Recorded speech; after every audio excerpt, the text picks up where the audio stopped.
Jumlah mereka 20 orang dan mereka pun ditemukan namun menjadi jasad. Mayat mereka ditemukan berserakan di lereng gunung.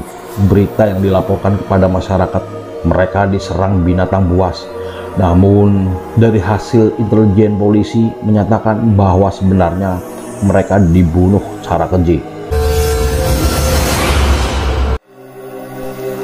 Assalamualaikum warahmatullahi wabarakatuh. Apa kabar teman-teman semua? Semoga teman-teman dalam keadaan baik-baik saja tentunya. Semoga teman-teman dilimpahkan rezeki dan diberi kesehatan selalu. Untuk teman-teman jangan lupa like, komen, subscribe, dan tekan tombol loncengnya. Kembali lagi dengan kami, Sultan Prabu, dalam segmen Cerita Mistis Pendakian. Base Camp.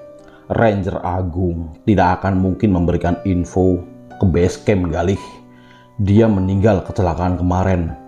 Pada saat perjalanan menuju kemari, kamu diikut sertakan kali ini untuk menggantikan dia.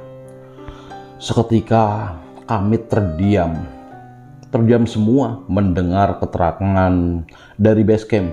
Ternyata Mas Agung bukanlah manusia seutuhnya. Mas Galih terdiam, mematung, sedangkan Mas Burhan dan Pak Nova duduk diam. Ane tidak percaya semua ini. Ane kira semua kejadian sudah berlalu, tapi kejadian demi kejadian silih berganti menimpa kami berempat. Mas Burhan maju ke depan, memegang bahu Mas Galih, ngajak untuk duduk, tetapi tatapan Mas Galih kosong. Dia masih shock dengan apa yang terjadi. Base Camp masih memberikan informasi melalui HT, tapi yang terdengar oleh kami hanya seperti suara yang jauh di sana. Tidak mengerti apa yang mereka ucapkan lagi. Mas Burhan, sudahlah Mas Galih, tenangkan diri Anda. Saya sudah tahu dari awal. Makanya saya tidak mengizinkan Mas Galih untuk mendekati dia. Mas Galih diam, semua diam. Pak Nova berusaha untuk tetap santai dan menggunakan rasionalnya untuk beradaptasi dengan keadaan. Tidak mudah, tapi layak untuk dicoba. Ane pun berusaha untuk menenangkan diri. Yang Ane takutin adalah sosok Mas Agung kembali ke lokasi kami. Kalau itu terjadi, Ane mendingan belaga pingsan aja dah. Gak kuat Ane. Seharusnya dengan iklim seperti ini kami berasa dingin, menggigil. Tapi entah kenapa kok berasa sumuk banget, lembab. Apakah oksigen di ketinggian ini sudah menipis? Bahaya kan? Ane lama-lama khawatir nih sama Mas Galih. Dia diem doang soalnya. Untuk ngilangin ketegangan, Ane coba ambil sebatang rokok dan segera menghisapnya dalam-dalam. Rasanya enteng banget. Ane coba lihat jam tangan. Buset dah, baru jam 4.15. Gila, Ane berasa waktu tuh lama banget. Ane pikir ini udah jam 5-an. Ane coba lihat sekeliling Ane, gak ada yang spesial. Sebagian besar pemandangan tertutup kabut. Ane gak berani ngambil HP. Awalnya Ane mau dengerin lagu, tapi ntar Mas Burhan marah. Ane jadi kangen sama rumah Ane kan. Ane kangen sama kasur Ane. Ane kangen sama kucing Ane di rumah. Ane kangen nongkrong sama teman-teman Ane. Ane gak seharusnya ada di sini. Kalau bukan gara-gara manajer Ane minta dia digantiin sama Ane pasti lagi seneng-seneng nih di rumah. Ini padahal pengalaman pertama Ane naik gunung. Tapi gak apa-apalah. Ternyata kayak gini ya rasanya. Beberapa waktu lalu Ane sempet baca-baca cerita serem dengan pengalaman pegunungan juga di Kaskus. Tapi Ane gak pernah bayangin ternyata Ane mengalami kejadian yang lebih parah dari cerita-cerita yang Ane baca. Yang Ane bingung juga kenapa ranger di kelompok 2, 3, dan 4 gak ada yang koordinasi melalui HT ya. Kan harusnya semua percakapan di frekuensi yang sama terdengar oleh ranger kami, yaitu Mas Galih. Apa mereka sudah sampai duluan mengingat mereka melalui jalur shortcut. Tapi jangan bilang ternyata mereka malah balik ke base camp ya. Itu sih sial banget bagi Aneh. Tiba-tiba, aduh, Aneh kebelet pipis lagi nih. Aneh celingak-celinguk ke kanan kiri Aneh. Coba nyari spot yang enakan. Sebenarnya spot paling enak sih di belakang Magnova persis. Tapi Aneh sungkan minta tolong dia untuk pindah. Posisi dia PW banget masalahnya, dan dari raut muka dia mengisalkan lagi nggak pengen diusik-usik dulu. Kalau di posisi Mas Burhan sama aja ngencengin dia. Akhirnya Aneh kencing rada jauhan dikit dari mereka ke arah turunan menuju pos 2. Seger, dan dari tadi nahan akhirnya keluar juga. Tapi deg-degan juga sih, pengen buru-buru balik lagi ke pos Aneh tadi. Aneh sambil gerak cepat aja dah, setengah lari. Nah, pas lewatin Mas Galih, tiba-tiba tangan dia megang kaki kiri Aneh. Jah, kenapa nih? Dan tiba-tiba Mas Galih, Andret, suara Mas Galih berubah jadi suara wanita gan. Dia ketawa melengking tinggi dan sambil nutup matanya. Tangannya dia kenceng banget megangin kaki Aneh gan. Aneh meronta-ronta agar kaki kiri Aneh lepas, tapi nggak bisa gan. Tangan dia langsung yang satu lagi ngepal kayak orang mau nonjok. Aneh dah siap-siap aja untuk tengkurap kalau dia tiba-tiba ngelayangin kepalan tangannya ke arah muka Aneh. Aneh sampai teriak minta tolong ke Mas Burhan, tapi Mas Burhan dan Magnova seperti nggak bisa gerak ngelihat Aneh dan Mas Galih di kondisi seperti itu. Wah, nggak salah lagi nih, kerasukan nih Mas Galih. Aneh meronta juga percuma. Akhirnya Aneh coba pasrah. Ya pasrah aja kan, dengan diem. Bener aja, nggak lama Mas Galih berhenti ketawa dan mulai berkata, tapi matanya tetap sambil nutup. Mas Galih, aduh sakit, tolong, sakit, tolong saya. Mas Burhan pelan-pelan tapi pasti segera mendekati Mas Galih yang sedang kerasukan dan langsung mengajak komunikasi. Mas Burhan, permisi, maaf, apa boleh tahu Anda siapa? Mas Galih, tolong, sakit, sakit, tolong saya. Mas Burhan, Anda yang tadi teriak-teriak minta tolong di bawah sana, kenapa? Anda sakit, kenapa? Anda siapa? Tiba-tiba mata Mas Galih melotot tajam melihat Mas Burhan. Cengkraman tangan di kaki Aneh pun dilepaskan dan Aneh langsung cabut menuju dekat Magnova. Mas Galih berbicara lagi, tapi suaranya bukan wanita, sekarang berubah menjadi pria dengan suara yang berat dan parau. Mas Galih, saya Angki. Kami di sini semua menderita. Mas Burhan, mengapa kalian menderita? Kenapa kalian ada di sini? Tiba-tiba saja Magnova bangkit berdiri dan pindah posisi di belakang Aneh kan. Tangan dia mencengkram pundak Aneh kanan kiri. Aneh ngelihat muka Mas Galih berpindah, yang awalnya menghadap Mas Burhan sekarang melihat ke arah Aneh. Mati dah Aneh. Aneh salah apa? Apa Aneh tadi ngencingin tempatnya dia ya? Terus tiba-tiba saja tangan Mas Galih diangkat dan menunjuk ke arah Aneh. Mas Galih, kami semua di sini menderita karena kamu. Kamu Nova. Gila, nyaris copot jantung Aneh kan. Pasti dia ngomong gitu. Pak Nova di belakang Aneh langsung berdiri dan berteriak. Pak Nova, siapa kamu? Jangan bercanda kamu. Hah? Mas Galih, kamu jangan lupa sejarah Nova. Takdirlah yang membawa kamu ke sini. Mereka semua sudah menanti dirimu, Nova. Pak Nova tiba-tiba terhuyung-huyung seperti orang migrain dan ambruk ke tanah. Tapi masih sadar kan, aneh ngerinya stroke aja. Tapi kayaknya enggak dah. Bersamaan dengan kejadian itu, Mas Galih pun ikut ambruk pingsan. Wah, berarti makhluknya udah cabut nih. Aman. Baru dalam hati ngomong kayak gitu, tiba-tiba badannya Pak Nova melonjak-lonjak kan, kelojotan gitu. Aneh saking ngerinya langsung mojok kan. Mas Burhan yang tadinya megangin badan Mas Galih yang ambruk lari menuju Pak Nova. Mas Burhan langsung angkat badan dan Pak Nova ke posisi duduk. Tangan kanan dia megang kepala bagian belakang Pak Nova, sedangkan tangan kirinya memegang dada Pak Nova. Tapi tetap aja Pak Nova kelojotan gitu, walaupun gak sekenceng di awal.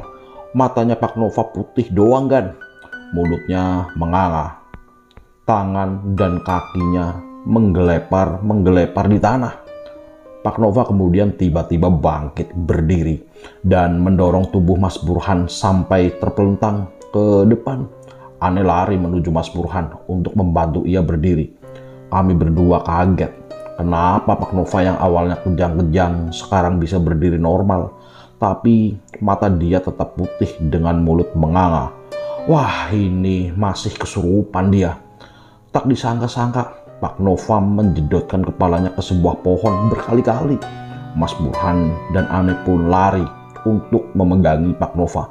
Tapi Pak Nova berkata, "Pak Nova, lepas. Biar dia merasakan juga apa yang kami rasakan. Kami sudah lama menunggu." Mas Burhan memegangi kembali kepala Pak Nova sambil membaca doa. Aneh bingung mau baca apa. Yang penting Aneh fokus megangin badan Pak Nova dengan cara memeluk diri dari belakang, mengapit kedua tangannya. Pak Nova, percuma kamu merapal anak muda. Tidak ada gunanya. Pak Nova berhasil melepas badannya dari pelukan Aneh dan secepat kilat dia mendorong kembali Mas Burhan sampai terpental ke depan. Aneh pun ambruk ke semak-semak. Nah, ini yang bikin Aneh tambah kaget. Tiba-tiba Pak Nova mengambil sikap kuda-kuda kayak orang main silat sambil berkata, "Pak Nova, kalahkan saya, Mas Burhan. Saya tidak mau melawan dengan kekerasan. Keluar kamu dari badan Pak Nova." Pak Nova memberikan pukulan dan tendangannya berkali-kali ke arah Mas Burhan dengan membabi buta. Tapi Mas Burhan berhasil menangkis dengan cepat.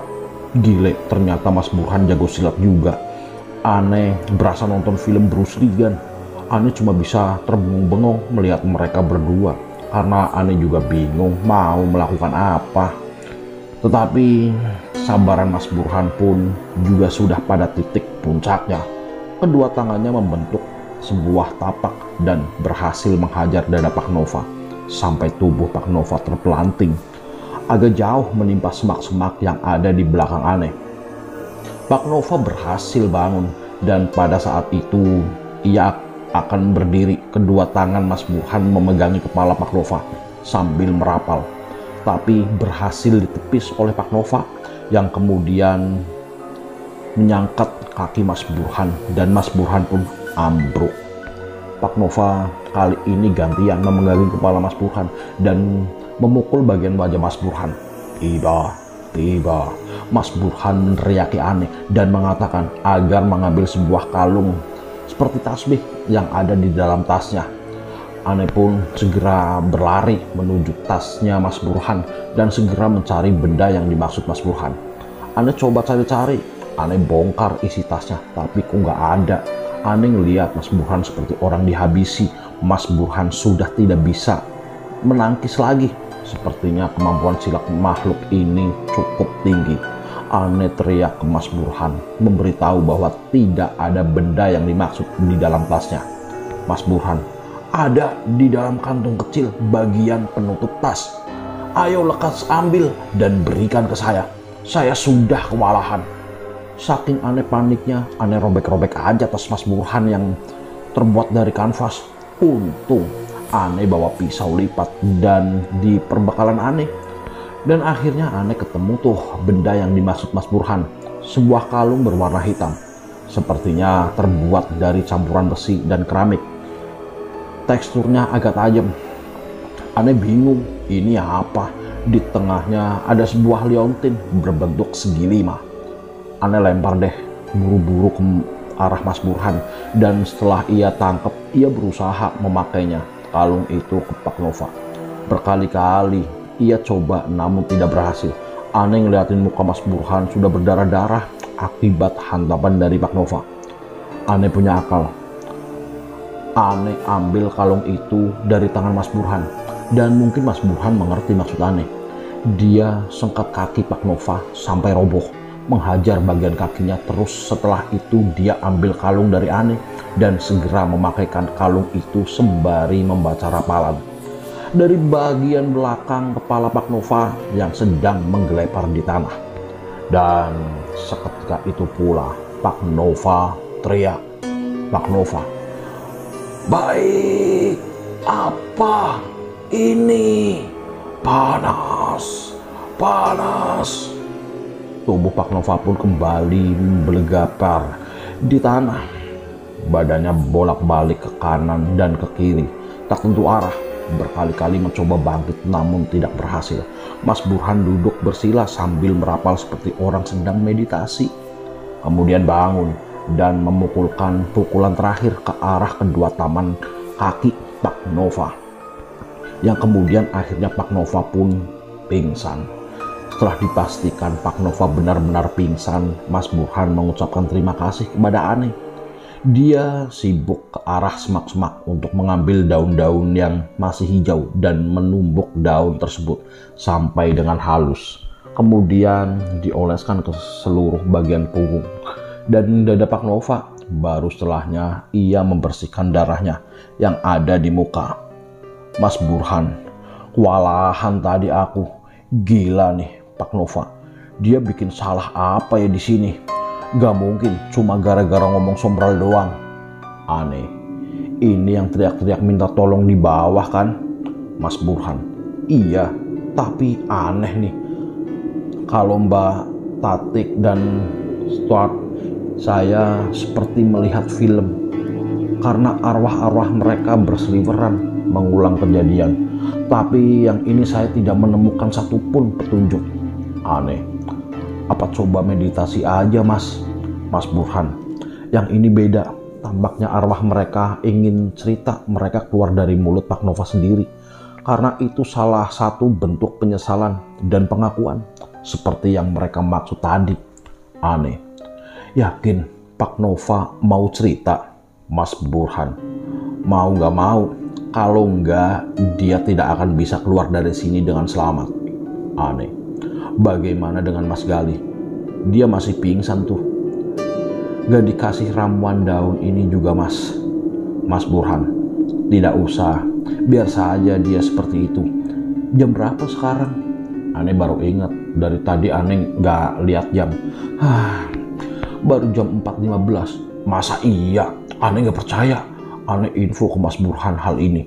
Sampai Aneh minta tolong dicek di jamnya dia juga. Dan sama juga 4.15. Tahu nggak dia ngomong apa? Mas Burhan, baiklah kalau memang itu maunya. Kalau sampai Pak Nova tidak mau buka cerita, kita semua akan selamanya ada di sini. Kita sudah terjebak di dunia mereka. Aneh. Ya udah Mas, kalau gitu kita bangunin sekarang supaya cepat masalah ini selesainya. Mas Burhan. Tunggu beberapa saat lagi sampai baluran daun di tubuh Pak Nova mengering. Baru setelah itu kita bangunkan dia. Beberapa saat kemudian Mas Gali siluman. Dia menanyakan kepada kami apa yang telah terjadi. Kami berdua jelaskan apa adanya. Setelah itu ia mencoba untuk menyantaikan suasana. Ia mengeluarkan beberapa barang bawaannya di dalam tas ransel, kompor lipat, air mineral, botol, gelas kertas, dan serenceng kopi hitam. Nikmatnya menikmati kopi hitam tersebut. membuat pikiran tenang setelah apa yang menimpa kami semua selama ini. Aduh, aduh, sakit. Kita semua kaget. Kami kira Pak Nova mulai kesurupan lagi. Aduh, kenapa badan aku semua sakit-sakit ya? Ini kenapa badan aku penuh dengan daun? Ada yang bisa bantu jelaskan kenapa saya, apa yang telah terjadi? Teriak Pak Nova. Mas Burhan pun menjawab, tenangkan diri dulu Pak Nova. Silakan minum kopi hangat ini. Setelah itu kami akan mendengarkan penjelasan dari Pak Nova. Pak Nova, maksud kamu apa Burhan? Yang ada juga saya yang minta penjelasan, bukan saya yang menjelaskan. Mas Burhan, mau tidak mau, Anda harus menjelaskan semua Pak Nova. Siap, Angki, Anda mau berada di sini terus. Pak Nova, siapa itu? Saya tidak kenal. Hilang kesabaran Mas Burhan. Akhirnya ia menceritakan semua yang terjadi tadi. Ia memaksa Pak Nova untuk menceritakan semuanya. Katanya dengan menceritakan hal yang sebenarnya itu berarti pengakuan dan penyesalan dari Pak Nova. Tertegun Pak Nova mendengarkan kejadian yang kita alami dan betapa kagetnya. Dia ternyata kita semua terjebak di ruang dunia lain. Dan pada akhirnya dia pun bercerita dengan tatapan mata yang kosong. Dulu sekali, di saat saya masih memiliki ego dan ambisi yang begitu tingginya, saya melakukan sesuatu kesalahan besar. Angki adalah sahabat saya, sahabat terbaik saya. Derai air mata Pak Nova tak terbendung lagi setelah mengucapkan nama sahabatnya itu. Dan berbarengan ada suara rolongan anjing yang sangat panjang serta saling bersautan di lereng gunung. Semua itu berawal pada saat zaman kuliah pada tahun 1977 di sebuah kampus negeri terkenal di daerah Jawa Tengah. Angki, saya, Tama, Sulung, dan Irma, kami adalah 5 sekawan pada masa itu. Kami dari fakultas yang berbeda, namun karena hobi yang sama akhirnya menyatukan kita. Kami berlima mendirikan sebuah perkumpulan pecinta alam di luar perkumpulan pecinta alam yang ada di dalam kampus. Perkumpulan ini hanya menerima anggota dari kalangan tertentu saja. Maksudnya tertentu, sebenarnya kami tidak menerima anggota yang tidak memiliki prestasi di bidang atau jurusan mereka. Tidak melihat dia dari kampus mana, asal daerah, fakultas mana, kami menyebutnya dengan Mapala 77. Pendakian perdana kami adalah Gunung Semeru, kemudian disusul ke gunung-gunung lainnya di daerah Jawa dan Bali.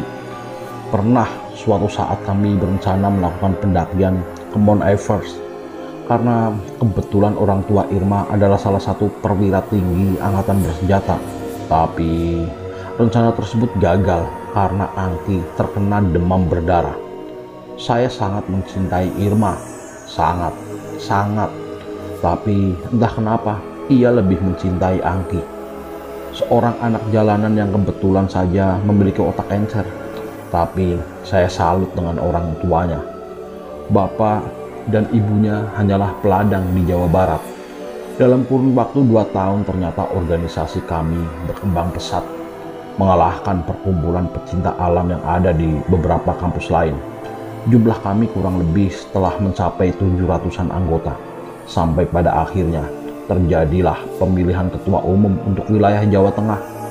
Posisi ini sangat bergengsi dan strategis karena Mapala 77 saat itu di bawah naungan Kodam, tempat untuk koordinasi SAR, serta adanya dukungan pendanaan dari pejabat-pejabat daerah. Hal ini disebabkan banyak anggota kami adalah anak dari pejabat daerah maupun petinggi militer. Adapun kandidat ketum waktu itu adalah saya, Angki, Trisna, dan Sangga. Dari 4 tinggal 2, yaitu saya dan Angki. Persaingan kami cukup sengit. Ada desakan dari Pangdam daerah tersebut agar memenangkan Angki karena Pangdam tersebut mengetahui kisah cinta Angki dan Irma. Setali 3 uang, dia ingin mendekatkan diri dengan orang tua Irma yang sama-sama perwira tinggi di ibu kota. Singkat cerita, Angkilah yang menjadi ketua umum. Pesta meriah diadakan besar-besaran oleh seluruh anggota Mapala 77. Sakit hati saya. Sayalah yang menciptakan organisasi itu, tapi kenapa orang lain yang menjadi ketua? Suatu hari, Angki dan Irma menyambangi saya. Mereka akan mendengarkan pendakian di gunung ini tak lama lagi. Saya tahu akan cerita dan sejarah gunung ini, tapi saya tidak pernah menganggap hal tersebut adalah benar adanya. Namun hanya isapan jempol rakyat sekitar. Kemudian saya kerjasama dengan pengurus salah satu ormas di daerah ini yang sebenarnya ormas tersebut khawatir Mapala 77 akan semakin besar dan menjadi ancaman ormas tersebut. Saya selaku kabid kegiatan menyusun agenda dan peserta. Secermat mungkin saya sertakan seluruh tokoh kunci Mapala 77 untuk mengikuti pendakian ini. Sampai akhirnya di hari H, saya mohon izin mendadak dengan alasan mengunjungi orang tua yang sakit. Selama perjalanan saya terus memikirkan mereka yang mendaki. Jumlah mereka 20 orang. Memang tidak banyak, karena pendakian ini khusus pendiri dan beberapa tokoh penting di Mapala 77.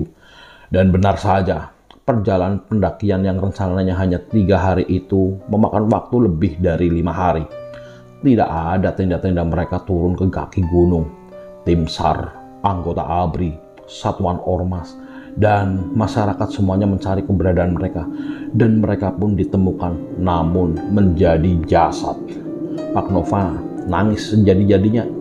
Dia beberapa kali teriak menyatakan penyesalannya. Mayat mereka ditemukan berserakan di lereng gunung. Berita yang dilaporkan kepada masyarakat, mereka diserang binatang buas. Namun dari hasil intelijen polisi menyatakan bahwa sebenarnya mereka dibunuh secara keji. Mereka dinyatakan telah meninggal sejak dari awal sampai di pegunungan ini. Saya pun segera berkoordinasi dengan beberapa pihak, namun tetap saja hasilnya nihil. Saya tidak pernah memberikan perintah untuk membunuh mereka. Saya hanya berencana menyakiti mereka, tapi itu saja saya beranggapan faktor alam, bukan dengan memerintahkan orang lain. Sejak saat itu, saya tidak pernah mau mendengar nama-nama mereka lagi. Organisasi tersebut telah saya bubarkan sejak kejadian itu, tepatnya di tahun 1983. Dan saya berhenti naik gunung sampai adanya kegiatan kali ini. Lolongan anjing masih saling saut menyaut. Udara dingin menambah mistisnya kondisi malam itu. Kami semua tidak ada yang berkomentar atas cerita Pak Nova. Terdiam 1000 bahasa. Kami juga bingung mau ngapain lagi. Pak Nova sudah nangis sesenggukan dan meminta kami dengan sangat agar tidak membicarakan hal ini lagi kepada orang lain. Mas Gali, Mas Burhan, dan Ane pun berjanji. Lolongan anjing yang awalnya di lereng makin lama makin mendekat ke arah kami. Kami semua berdiri untuk standby. Ada apa gerangan? Mas Burhan mengatakan ke Pak Nova agar jangan sesekali melepaskan kalung yang ia pakaikan ke Pak Nova. Mas Galih membereskan barang-barangnya kembali ke tas. Sedangkan Ane sibuk mencari tongkat atau kayu yang bisa digunakan sebagai senjata apabila anjing-anjing itu datang untuk menyerang kami. Detak jantung Ane semakin kencang pada saat lolongan anjing semakin mendekat, dan sekarang sudah mulai terdengar langkah kaki mereka yang cepat. Ane, Mas Burhan, gimana nih? Kayaknya banyak anjingnya ya. Mas Burhan, waspada aja kamu. Kamu ambil posisi dekat semak di haluan kiri ya. Pak Nova dan saya akan standby di belakang Pak Nova ini, pohon ini. Mas Gali, Anda standby di belakang pohon sana. Matikan semua pencahayaan mulai sekarang. Kami semua menuruti perintah Mas Burhan. Ane remas kenceng kayu yang Ane pegang. Posisi Ane sekarang siap menyerang. Ane kumpulkan semua tenaga yang Ane punya.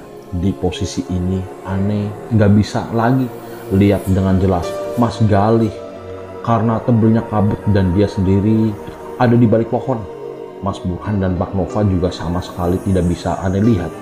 Posisi Ane sebenarnya ada di paling depan.